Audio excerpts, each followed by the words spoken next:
Welcome back to our study of the background of the New Testament. As we've considered world history moving toward the first century, we've primarily over the last few weeks taken a look at two world empires. First of all, it was the Babylonian or Chaldean Empire, led ultimately at the beginning by Nebuchadnezzar. And then we focused over the past 2 or 3 weeks on the Persian Empire. They were the world power that took over from the Babylonians. A lot of history there, of course, to talk about. Today's class, we're going to turn to the next world power on the stage, and that's Greece, the Grecian Empire. We'll look later in the lesson at some biblical tie-ins to this particular time period in history. Let's talk a bit about the history, the early history of the Grecian people. The origins of Greece are shrouded in mystery and date back to the time of Abraham, 18th century BC, or even earlier. Historians disagree as to where the Greeks came from. They could have been people migrating down from Asia down through Europe and settling in the Greek Isles, or they could have been seafaring people who settled along the coast. So not sure exactly where the origins are as far as that far back. Whoever they were, though, the earliest inhabitants of mainland Greece, they were referred to as by historians as Mycenaeans. They developed an advanced culture, but around 1100 BC, the Mycenaeans were invaded by barbarians called Dorians, and all their civilization disappeared for a time period. It's referred to as the Dark Age for the Grecian period. And it wasn't, the Greeks weren't to reemerge until hundreds of years later. So not much known about that time period. The classical Greek period begins as early as the 7th century BC, though we tend to be more familiar with its history in the 5th century, when Greece consisted of a group of constantly warring city-states. And you may be most familiar in your own studies of history to the names Athens and Sparta. Those were city-states in the Greek area that warred with one another among many others. The Greek victory at the Marathon in 490 BC and the destruction of the Persian fleet at Salamis in 480 BC and the victory at Plataea in 479 brought an end to the Persian Empire's attempts to conquer Greece. Now, you may recall in our study of the Persian Empire, which, of course, the Persians overtook the Babylonians in about 539 BC, somewhere in that time period, and they enjoyed about a 200-year world dominance. But toward the end of the Persian period, the Persian kings tried to foray into the Greek area, and the wars developed. And of course, as I think we mentioned last week, the Persian efforts to extend their empire stretched resources and ultimately ended up in a defeat for the Persians. During the last 3 decades of the 5th century, about 470 or 430 to 400, Athens and Sparta waged a devastating war. That's referred to in history as the Peloponnesian War, 431 to 404 BCE, which culminated in the surrender of Athens. More inter-Greek fighting followed in the 4th century, but later in that century, all of Greece would succumb to Philip II of Macedon, who paved the way for his son, Alexander the Great, to spread the Greek civilization across the world. We'll have much more to say about him in just a moment. But again, just bear in mind, in the middle 5th century, 400s, you've got these city-states warring with one another, but they were basically independent. Some would win, some would not, and it would go back and forth, but it would be left to this Philip II of Macedon to conquer those city-states enough to draw them into one empire. And that's what we're referring to here. The late 5th century and the 4th century were as eventful for the Greeks as they were for the Jews.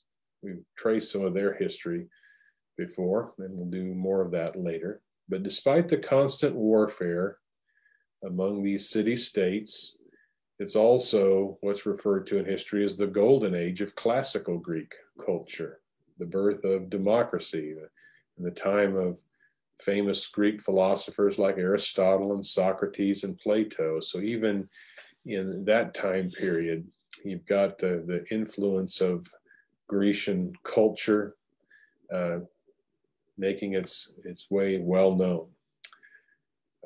The Grecian Empire under Alexander the Great, and Alexander the Great lived a relatively short life. He was born in 356 BC and died in 323 BC, I believe about 32 or 33 years old when he died. Of course, his father was this Philip II we're talking about, the leader that brought these city-states together through conquering them. But Philip II created a powerful professional army which forcibly united the fractious Greek states, city-states, into one empire. From an early age, Philip's son Alexander displayed tremendous military talent and was appointed as a commander in his father's army at the age of 18.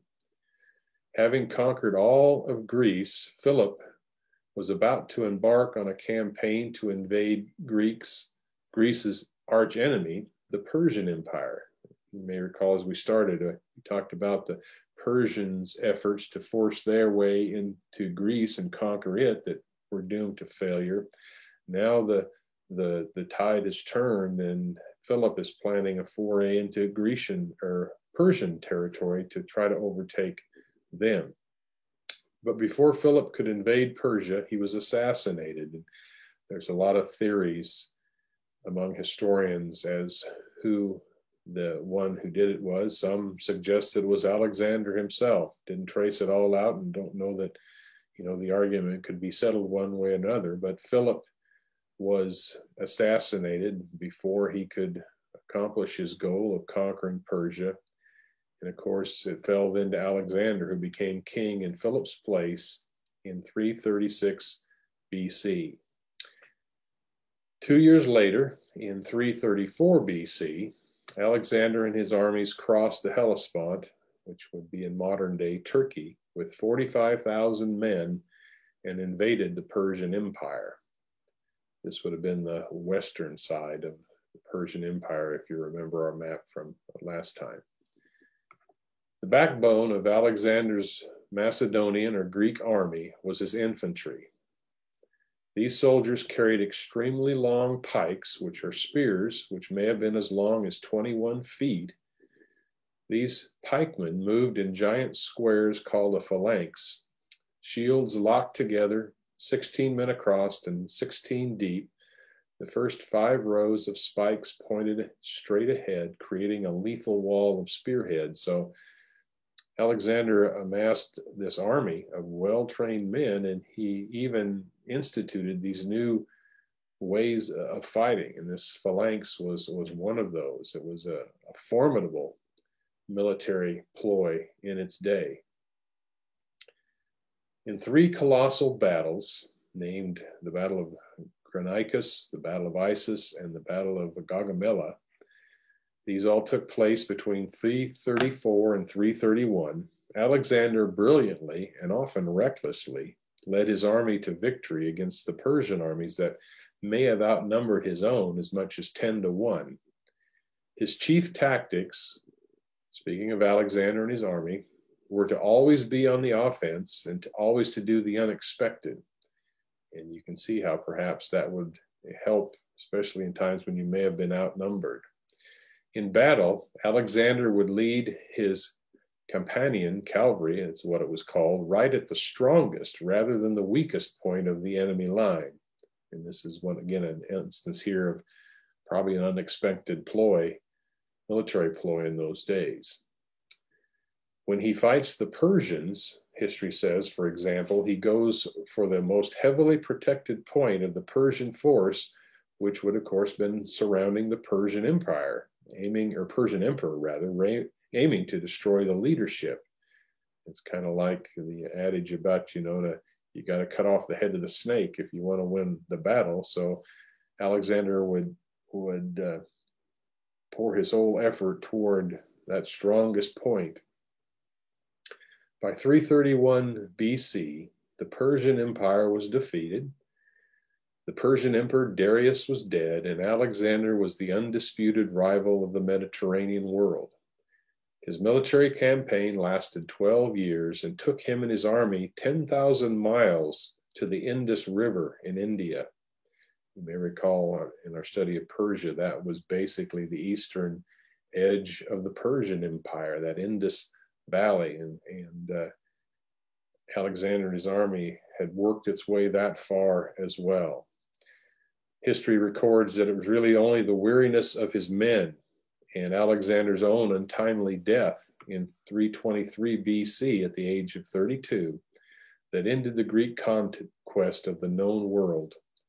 It is said that when Alexander looked at his empire, he wept, for there was nothing more to conquer. At its largest, Alexander's empire stretched from Egypt to India. He built 6 Greek cities in his empire, all named Alexandria. Today, of course, the best known Alexandria is the city in Egypt from history, the city of Alexandria in the Nile Delta. And of course, if you're a Bible student, you're familiar with the history of Alexandria as far as what's known as the Septuagint. That was the translation into Greek of the Hebrew scriptures done in Alexandria as well by 70 scholars. These cities, speaking of the 6 cities named Alexandria, and the Greeks who settled in them brought Greek culture to the center of the oldest civilizations in Mesopotamia. And again, it's this Grecian influence set in place by Alexander and his conquering of that part of the world during his brief lifetime. And the movement of Greeks into those areas of the world is what made that such a widespread influence even into New Testament times. I have one illustration here from history of Alexander's battle tactics, and perhaps, again, showing some of the drive he had as a military leader. It's an interesting story, and it's the siege of Tyre. Tyre, of course, was a coastal city in the northern areas north of Israel, the eastern edge of the Mediterranean. Let me share some of the history, and it'll reveal some things about this man, Alexander. The siege of Tyre was orchestrated by Alexander the Great in 332 BC during his campaigns against the Persians. Right, he was pushing his way out of Greece toward the Mediterranean, the Eastern Mediterranean. He turned and was headed south, ultimately ending up in Egypt, but pushing back that wall of the Persians.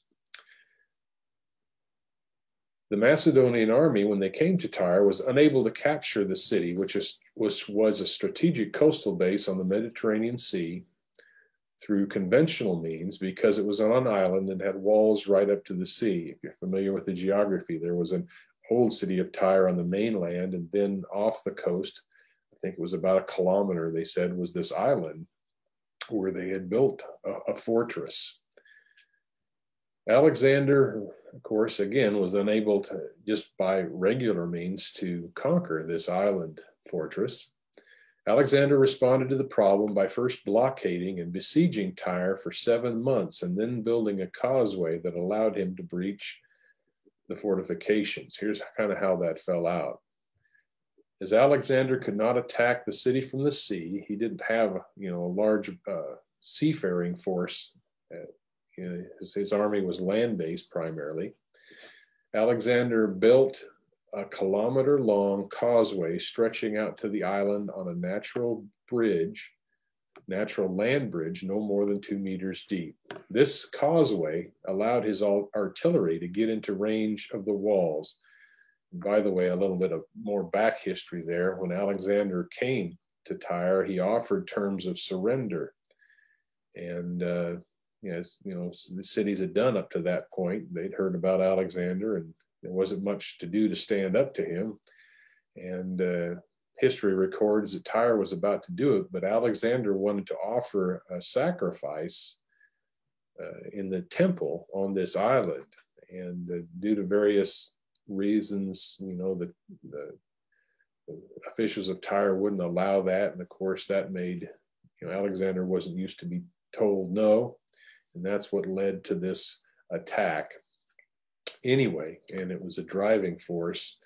Alexander wasn't going to back off. So he builds this causeway. He has his men for months haul rock and dirt and everything, keep throwing it into the sea till he can build this land bridge out to the island. This causeway allowed his artillery to get within range of the walls and is still there to this day, as it was made of stone. So you can still see remnants of this causeway. As the work came near the city walls on the island, however, the water became much deeper, and the combined attacks from the walls and the Tyrian navy made construction near impossible. Therefore, Alexander constructed 2 towers, 160 feet high, and moved them to the end of the causeway. So you've got, you know, they get close enough to the city with this causeway that the archers from the walls were starting to be able to hit Alexander's soldiers. Like most of Alexander's siege towers, these were moving military platforms with catapults on the top to clear defenders off the wall and ballista below to hurl rocks at the wall and attacking ships. The towers were made of wood, but were covered in rawhide to protect them from fire arrows. Although these towers were possibly the largest of their kind ever made, the Tyrians quickly devised a counterattack. They used an old horse transport ship, filling it with dried branches, pitch, sulfur, and various other combustibles. They then hung cauldrons of oil from the masts so that they would fall onto the deck once the masts burned down. They also weighed down the back of the ship so that the front rose above the water. Then they set the ship on fire and ran it up onto the causeway. The fire quickly spread, engulfing both towers and other siege equipment that had been brought up. The Tyrian ships swarmed the pier, destroying any siege equipment that hadn't caught fire and driving off Macedonian or Grecian crews who were trying to put out the fires. So this was a setback, another one for Alexander.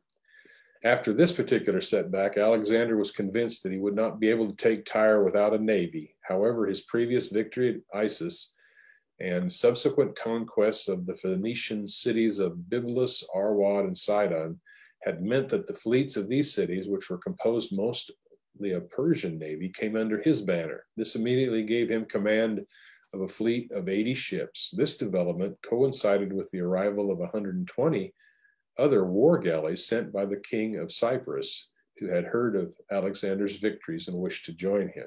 With the arrival of another 23 ships from the Greek city-states of Ionia, Alexander now had 223 galleys under his command, giving him command of the sea. With this new fleet, Alexander's forces sailed on Tyre and quickly blockaded both ports with superior numbers. Alexander had several of the slower galleys and a few barges fitted with battering rams.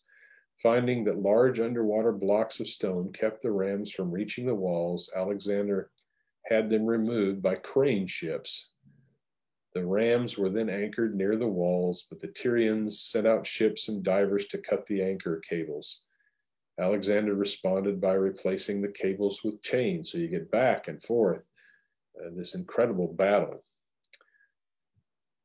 The Tyrians launched another counterattack, but according to Arrian, were not so fortunate this time. They noticed that Alexander returned to the mainland at the same time every afternoon for a meal and a rest, along with much of his navy. Therefore, they attacked at this time, but found Alexander had skipped his afternoon nap on this particular day and was able to quickly counter the sortie. So again, the unexpected that Alexander was famous for. So Alexander now started testing the wall on the island. at various points with his rams until the rams made a small breach in the south end of the island. He then coordinated an attack across the breach with a bombardment from all sides of his navy. Alexander is said to have personally taken part in the attack on the city, fighting from the top of a siege tower. Once his troops forced his way into the city, they easily overtook the garrison and quickly captured the city. Those citizens of Tyre who took shelter in the temple of Melkart were pardoned by Alexander, including the king of Tyre. According to Quintus Serdius Rufus, 6,000 fighting Tyrians were killed within the city, and 2,000 Tyrians were crucified on the beach. The others, some, and again, you can see perhaps due to the anger of Alexander and the time it's taken to conquer this one place and the cost to himself. The others, some 30,000 people, were sold into slavery. The severity of the reprisals reflected the length of the siege and Alexander's response to the Tyrians, having executed some of the soldiers on the walls in sight of the attackers. Following the capture of Tyre, Alexander moved on south to attack Gaza. As I mentioned earlier, Alexander died fairly young, though. And again, let's talk about that a bit. When Alexander died in Babylon in 323 BC, historians record that his body did not begin to show signs of decomposition for a full 6 days. To the ancient Greeks, this confirmed what they thought all along about the young Macedonian king and what Alexander believed about himself, that he was not an ordinary man, but a god. Just 32 years old, he conquered an empire stretching from the Balkans to modern Pakistan and was poised on the edge of another invasion when he fell ill and died after 12 days of excruciating suffering. Since then, historians have debated his cause of death, proposing everything from malaria, typhoid, and alcohol poisoning to assassination by one of his rivals. So history is unsure exactly what happened. There is a relatively new theory that fits in with this idea about why his body didn't decompose for a period of days. It says, in a bombshell new theory, a scholar and practicing clinician suggests that Alexander may have suffered from the neurological order Guillain-Barré syndrome, which caused his death. She also argues that people might not have noticed any immediate signs of decomposition on the body for one simple reason, because Alexander really wasn't dead yet. Anyway, a little bit of background there. Following the death of Alexander, a power struggle, though, ensued over the various parts of his large empires, referred to by historians as the Wars of the Diadochi. And that's a Greek word, Diadochi, probably is how it's pronounced. That's a word that means successors. In 323, Alexander dies. And again, you've got this ongoing struggle, right? Really for, I believe, some 12 years or more between various generals in the army. They were stationed in various parts of this large conquered territory, and they start interfighting. Eventually, though, the empire was divided among 4 of Alexander's generals. Their names were Lysimachus, Cassander, Ptolemy, and Seleucus. Lysimachus took Thrace and much of Asia Minor. Cassander took Macedonia and Greece. Ptolemy seized Egypt, Palestine, Cilicia, Petra, and Cyprus, which you probably heard a related term to Ptolemy. He got the Ptolemaic dynasty in Egypt, which lasted until the death of Cleopatra the 7th in 31 BC. Seleucus took control of the rest of Asia, so founding the Seleucid Empire, which covered Syria, Babylon, Persia, and India. And for our purposes, as far as setting the background for the New Testament, especially in this intertestamental period, and again, by 323, right around that time period, you were right in the middle of this intertestamental period. For biblical history, you've got primarily the Seleucids and the Ptolemies. the Ptolemies in Egypt, and the Seleucid Empire in the north in Syria, and Israel, of course, caught right in the middle of that. There is some intersection in the Bible between this very time frame.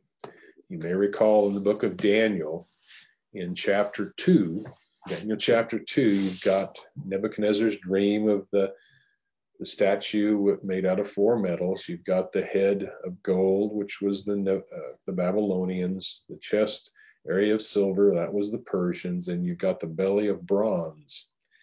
And although the Greeks aren't named there as that successor to the Persians, in Daniel 2, when we get to Daniel 8, you'll find it explained a little more clearly. Let me read Daniel chapter 8 and verses 1 through 8 for you.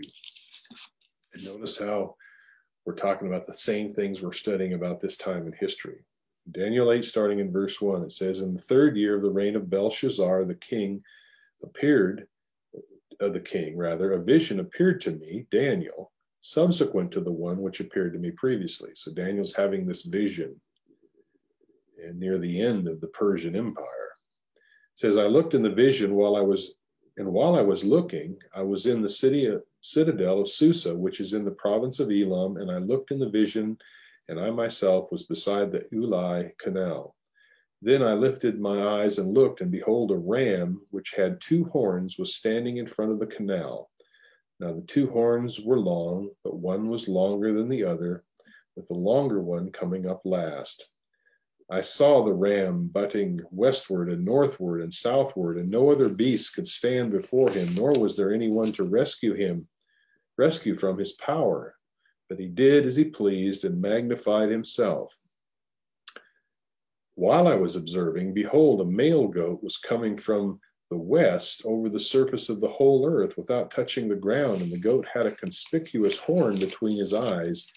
He came up to the ram that had the 2 horns, which I had seen standing in front of the canal, and rushed at him in his mighty wrath.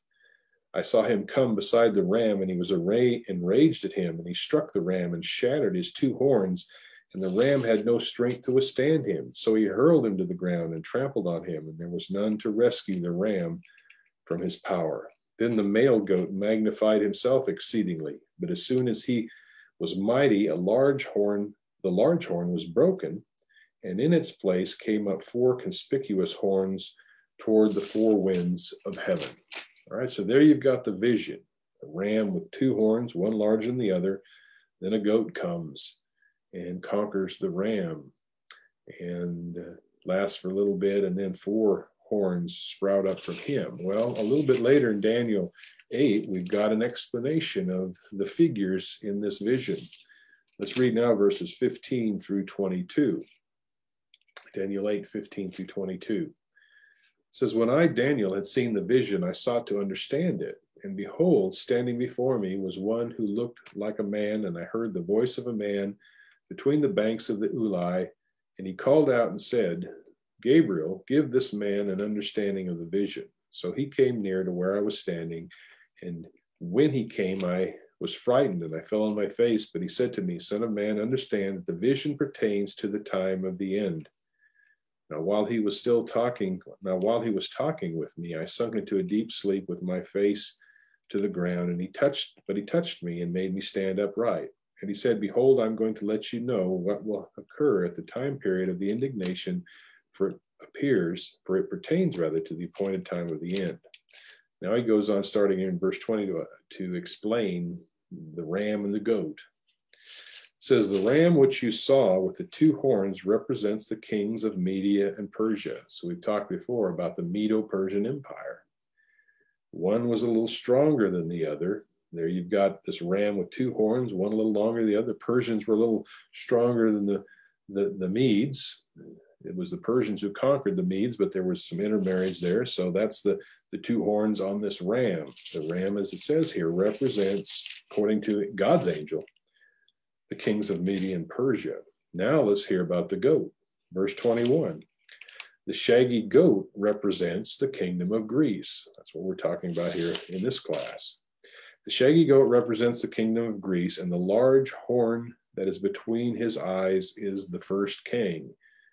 That's speaking of Alexander primarily.